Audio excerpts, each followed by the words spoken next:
The Sallet was a war helmet that replaced the bascinet in Italy, Western and Northern Europe and Hungary during the mid-15th century.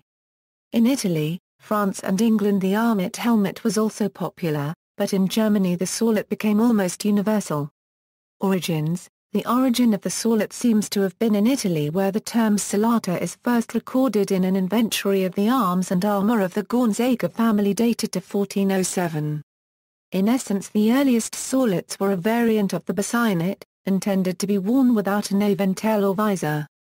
To increase protection to the face and neck, that the abandonment of the visor and aventail would have exposed, the sides of the helmet were drawn forward at the bottom to cover the cheeks and chin, and the rear was curved out into a flange to protect the neck. The barbute or barbuta was a related helmet appearing in Italy at much the same time as the Sallet. Unlike the Sallet, the fully developed barbute consciously copied elements of the classical Corinthian helmets of ancient times. Later developments and regional variation. The Sallet became popular in France, England and the Netherlands through contact with Italy, and eventually was adopted in Germany. Regional styles developed, which were catered for by the great armour manufacturing centres of northern Italy and southern Germany. However, though a Sallet, or complete armour, might be German in style, it could have been of Italian manufacture, or vice versa. The German Sallet may have been the product of the melding of influences from the Italian Sallet and the deep-skulled German war hat, a type of brimmed chapelderfer helmet. Later Italian Sallets lost their integral face protection and became open-faced helmets with gracefully curved surfaces.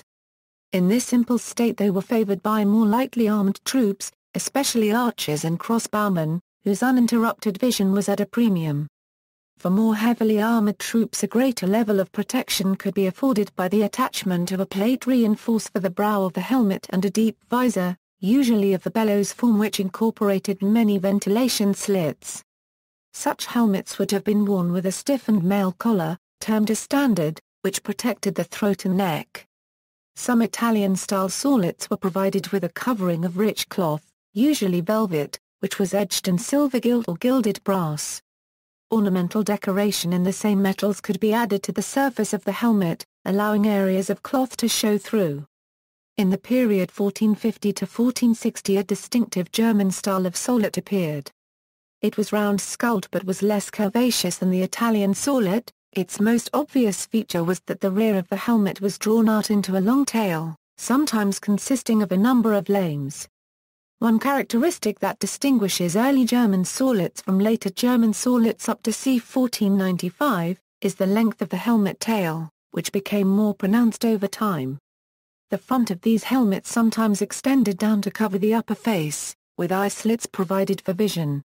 Other versions retained the same outline, but the upper face was protected by a movable half-visor.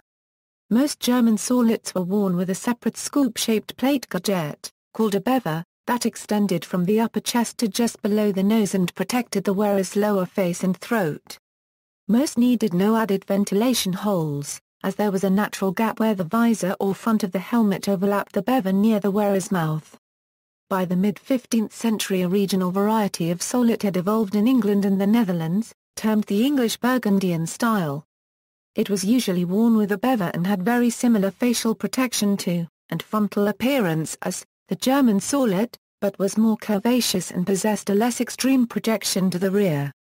In many ways it was intermediate between the German and Italian forms. French Sallets were very similar to the English Burgundian type and all have been classed as short-tailed Sallets. Demise: in the last generations of German Sallets the bever was articulated from the same pivot as the visor. Initially the bever was attached inside the skull. When the long tail at the rear of the helmet was eventually shortened, from c. 1495, these later Sallets became virtually indistinguishable from close helmets, and the articulation of the bever moved to the outside of the skull.